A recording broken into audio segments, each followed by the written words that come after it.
ही कथा आपल्यापर्यंत पोहोचली आहे म्हणजे स्वामींना नक्की आपल्याला काहीतरी सांगायचे आहे.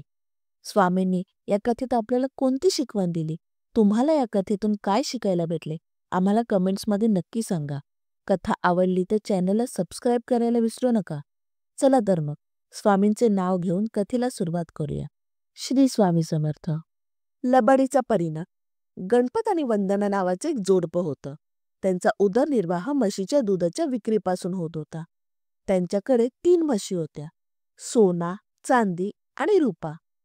त्यात चांदी वांज असल्याने वंदनाच्या डोळ्यात खटकायचे. एका रात्री चोर त्यांच्या तिन्ही म्हशी नेतात. रस्त्यात थकवा आल्यामुळे ते म्हशींना एका ओसाड जागेत बांधून विसावायला जातात. इकडे गणपत स्वामींकडे येऊन म्हशी चोरल्या गेल्या म्हणून सांगतो. जर म्हशी मिळाल्या तर त्यातील एक म्हस स्वामींना देऊ असं नवस करतो.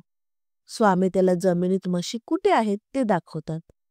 गणपत ताबडतोब जाऊन म्हशी घेऊन येतो. पण नवस फेडायला तो वांज म्हशीला स्वामींना द्यायचं ठरवतो. त्याला वाटतं की असं केल्याने एका दगडाने 2 शिकार होतील.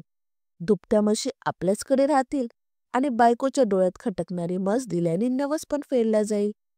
गणपत स्वामींकडे जाऊन वांज म्हस देऊन येतो. दुसऱ्या दिवशी गणपत आपल्या दुभत्या म्हशीचे दूध काढतो. पण काहीही केल्या एक थेंब सुद्धा दूध निघत नाही. त्याला कळतं की स्वामींशी केलेल्या लबाडीचा हा परिणाम आहे. तो स्वामींच्या शरणी येतो. स्वामी पहिले त्याची हजेरी घेतात, मग प्रबोधन करतात. अशाश्वतावर अवलंबून राहू नको.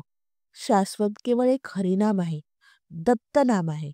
आपला भार ईश्वरावर सोडून मोकळा हो. ईश्वर काळजी वाहील, पण आपल्या कर्तव्याकडे मात्र दुर्लक्ष करू नको. श्री स्वामी समर्थ.